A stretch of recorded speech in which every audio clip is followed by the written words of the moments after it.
So, Jason, do you want to intro this? I can wing it.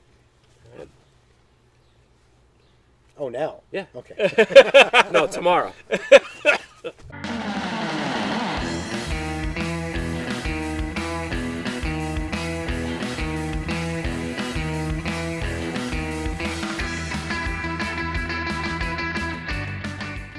Welcome to another episode of We Shall Tiki with Ray. Today, we are in the side yard of Rob Kramer, artist extraordinaire, specializing in tiki, surf, cartoon imagery.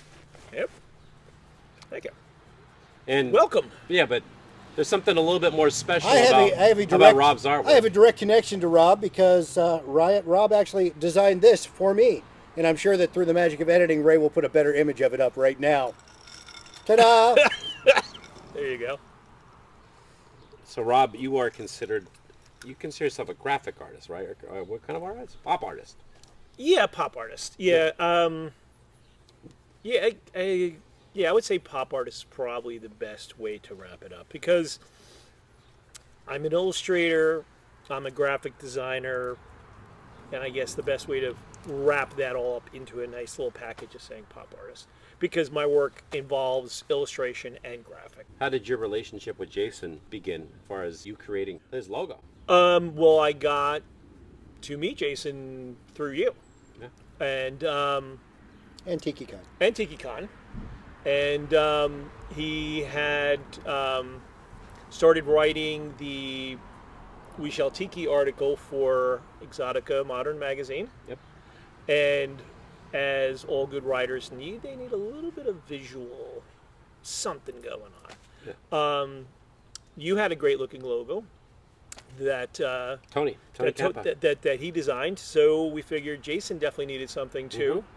And put our heads together and we came up with the image that we can see on the mask and the logo that he now uses for We Shall Tiki. And as I recall, you'd already found a photo on my Facebook timeline that you liked. And yes. It was one that I'd already liked too. So yeah, exactly. Then it was great because we just corresponded back and forth. I sent you some photos of things from that picture and asked for a few extra things like the fugu fish. Exactly. And you absolutely delivered on everything I Thank ever you. wanted. It was so much more than I expected. Oh, well, great. Well, thank And you. even the tiki mug, isn't that like a Yeah, bio? well, yes. Yes, that was significant. I sent you lots of pictures of that because that's one of my favorite mugs because it's from a place in my hometown, Sarasota, Florida, the Baha'i Hut. Exactly. So it was meaningful to me. So having that in the logo was even better. Yeah, and the pose in the photo was great, and it just worked really well because I don't consider myself a caricaturist.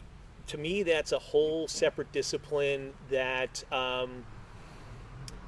it's not something I really developed a full-on talent. I have friends who are great caricaturists, and I respect that. That's a separate thing. So I consider myself more of a cartoonist. So I didn't create a caricature of Jason so much as a cartoon version of Jason. You put my best face on it. You made me look more exuberant than I normally am.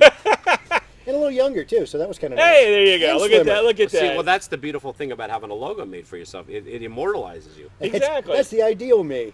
Exactly. You'll always be 40. You're stuck with this, You'll but you always can be imagine 46 in that picture, Jason. There so, you not go. Great. Look at that. So you're originally from New Jersey. Originally from New Jersey. And how did you make it out to Portland, Oregon? I made it out to Portland, Oregon because I had, for a couple of years, taken an acting class in... You're an actor. Well, not a paid one, but I had taken... Are you in anything? Yes. Wendy, you got to pull out those VHS tapes. No, of course. You're like, to be or not to be? No, Hey, get your damn hands off. No, there's just some extra work. There was a Woody Allen film that was... You're in a Woody Allen film?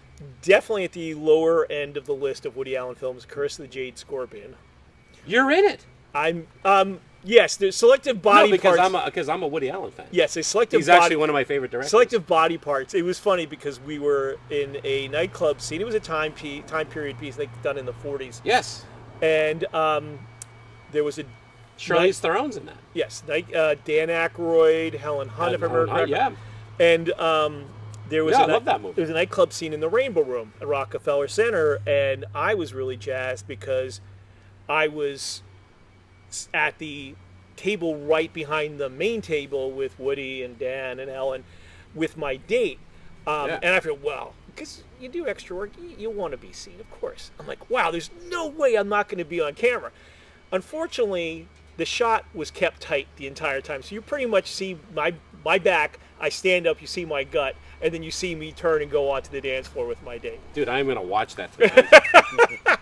There was also an episode of a very extremely short-lived Ed O'Neill series called The Big Apple. I think lasted 8 episodes. It was a crime drama, and I am making my way through Grand Central Station. My big, hey, there he is moment was in an episode of Grimm. Really? Yes, there was. I loved that show. Yeah, there was a courtroom scene where the what did they used to call them? The Vesson? Yes, basically it was great. She was exuding massive amounts of pheromones to influence the jury during the trial. So I'm in the gallery sitting in the first row. So you can actually see me in a couple of shots. You could see me, and you can also see the 2 main actors a couple rows behind us in the gallery. That's my big moment on film. But so back in New York, before I moved out here. Did you know that you married a famous actor? Well, if you let me get to the part of the story, that's a real cool part. Let's get to it. So, well, you being in a Woody Allen movie is cool for me. Yes. Well, thank you. But I had taken an acting class, took a break, wanted to go back and take the class again. And Wendy, who originally was from Oregon, had moved out to the New York City area in the mid-'90s. Eventually, after a year in Connecticut, moved down to New York. A nanny friend of hers wanted to take an acting class, but didn't want to take it alone. Yeah. So she talked Wendy into taking the acting class with her, and that happened to be the class that I was in, and that's how we met. No way. And one thing led to another. We spent the first 7 years of our marriage in Hoboken, New Jersey. Well, it sounds like you had it all going on in New Jersey / New York. How did you end up here? Well, after being married for about 7 years, unfortunately, my father-in-law's health started declining. And I said, well, what do you think about, while Dad is still here, moving out to Oregon for a little while? That was the loophole in the contract that I forgot to tighten up. So you're a little while. Yeah, a little while was not defined, and I think that was the issue. So you're like, I can hold on to this Metro card, Wendy, right? Hey, gang, we'll get back to the Tiki conversation here in just a second, but I want to let y'all know they have t-shirts for sale. They are screen printed in America. The artist is Tony Canepa, and they're going for $20 a piece, $25 including shipping. If you're interested in buying one, go to my website, tikiwithray.com, and then there's a tab that says buy a t-shirt. Click on there and just follow the prompts. So thank you very much. A buddy of mine back in Jersey sent me a link to some art show that's connected with some Tiki event that was happening here in Portland. It ended up being TikiCon. One thing led to another before we bought the house, and that's how I ended up getting involved in the Tiki scene here in Portland. So were you originally drawn in more by the Tiki art style or the surf music? Because I know you as a surf music fan. Yeah, it was Tiki, and for me, they kind of were separate little worlds that I hadn't really pulled together just yet. I think for a lot of us it's like that. We have these disparate interests, and then we suddenly realize, hey, this all fits under Tiki somehow. Yeah, exactly. I can get all my stuff in one place. Yeah, exactly. Even, because I remember around the time I started getting into surf, I oddly started getting beyond fascinated with the beach party movies. Yes. And I just got so pulled into them, and that was, there's this guy Dick Dale who was in the first couple of movies, and I'm like, okay, what's going on there? And it just, I don't think anybody can really say, oh, it was this, and this, boom. It's like for most people, it's like a natural, organic one thing to another, then suddenly you're in Tiki. Exactly. there was a spot on the Jersey Shore where there was this awesome little shop, which I still to this day lament its passing, but it was Rick's Aloha Classics. And Rick had On the Jersey Shore. on the Jersey Shore, and he had a little bit of everything. He had the surf, obviously, being within walking distance of the waves, but he had the Aloha shirts, he had the mugs, he had, even like, the little surf themed Hot Wheels cars and the Johnny Lightning cars and CDs and DVDs, and we had the boards, and he had just a little bit of everything there. But that was like the only thing that I had as far as a location.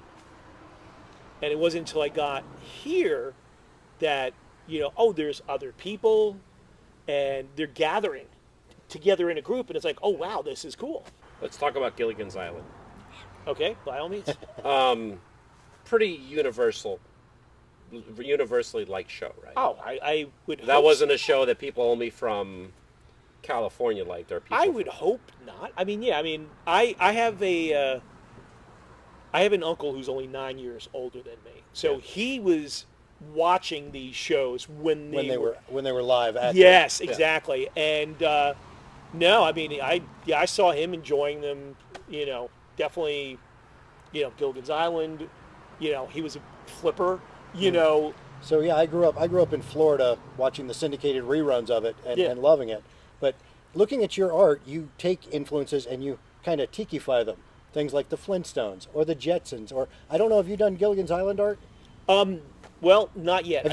Have you put anything out publicly? I imagine you've tinkered with it some. I did some. Nothing finished. I did some doodling at lunchtime the other day, so I started working on. I hadn't really sat down. Okay, how would I draw Ginger? Right. So I started playing around with that concept a little bit. Well, it's just for those of us that grew up in relative tiki deserts or places that didn't have a lot of leftover tiki from the first wave, shows like that were sort of gateways. Oh, totally. I totally agree with you. I mean, the only thing I could think about it is that they wouldn't have had it in syndication if it wasn't popular in that area. Because I know a lot of syndication is very regional, but yeah, Gilligan's Island seemed like it was always on growing up. Yep. And absolutely. And there were episodes that included like a pseudo Polynesian warrior or a witch doctor coming to the island. Oh yeah, how could there not? I mean, how could it was starting to like really think about how some of the older sitcoms were, the writing behind it. It's like, okay, we just really, it's writing late, let's be honest. Yeah. But it was so enjoyable and so much fun. And how can you find fault in people who get to live on the beach? So do you think, or stuck there as they might be, but they get to live on the beach? So do you think, essentially, it was the power of television that made, like something like Gilligan's Island universal to everyone? Oh, whereas something like Tiki, there was no television. It was a restaurant. Either you knew about it or you didn't. Yeah. Oh, definitely. Yeah. Well, television put out imagery to a whole generation. It literally broadcast it. Yeah. Yeah. No, I definitely think so. Yeah. I mean, and I as a kid to a fault spent countless hours in front of the television. Yeah, me too. So I mean, that was I just that was my main conduit as far as popular culture goes. But my parents weren't big music listeners. We very seldom went to, when I was younger, very seldom went to the movies. So TV, that was yeah. I don't want to say it was my world, but it was pretty damn close to being Absolutely. my world. Oh, going to the movies was a big deal. All right, one last question. Sure. Now that we are in the future, television isn't as big of, it's not as a big influence as it used to be. It's about the internet.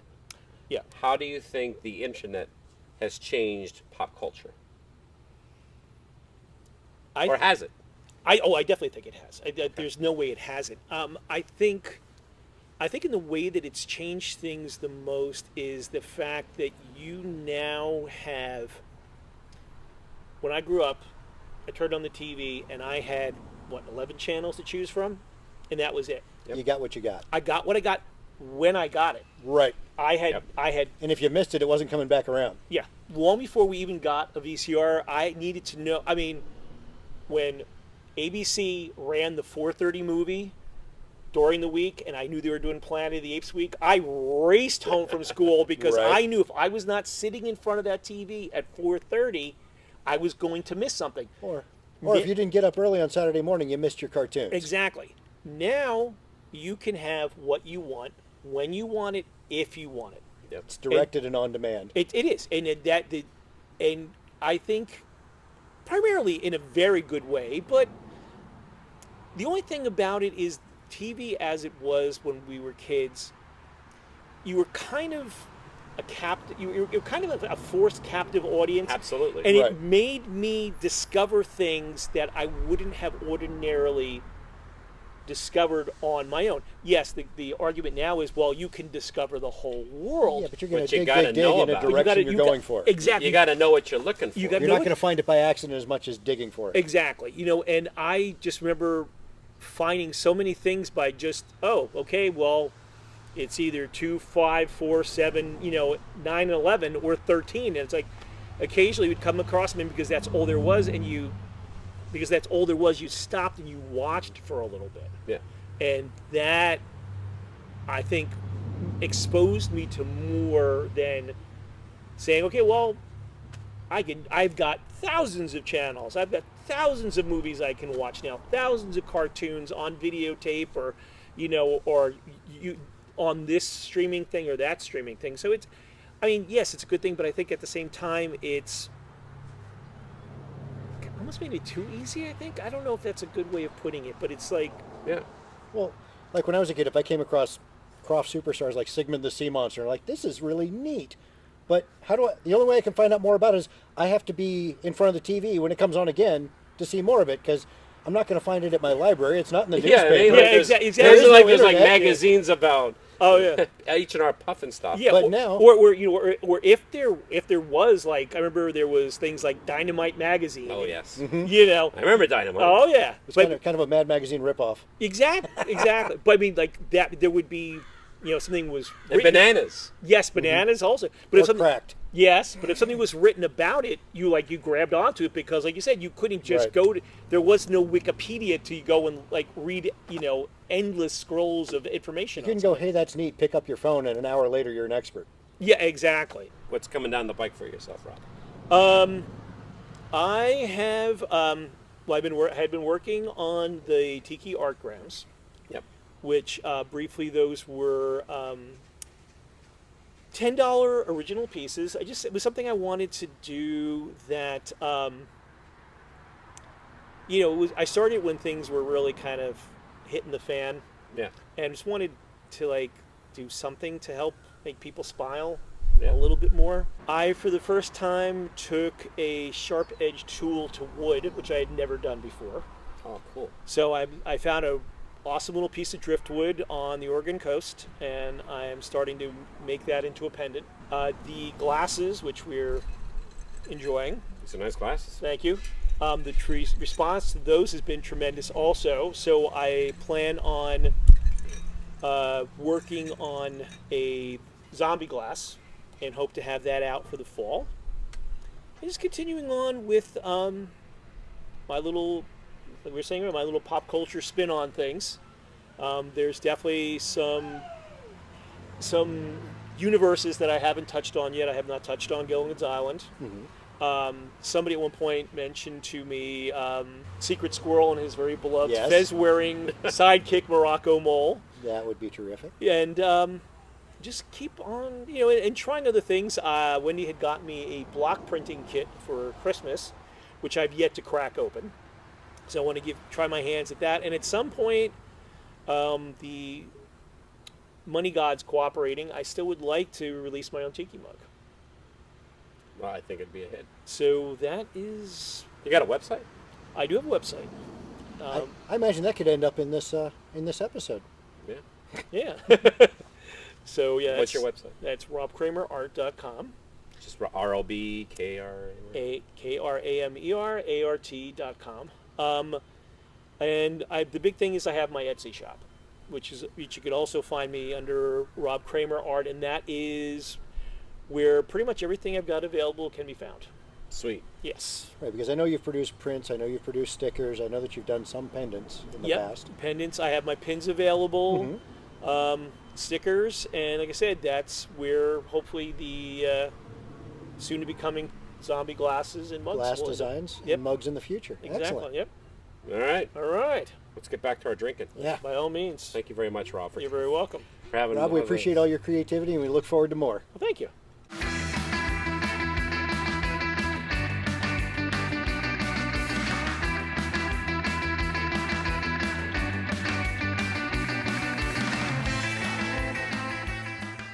Gentlemen, thank you.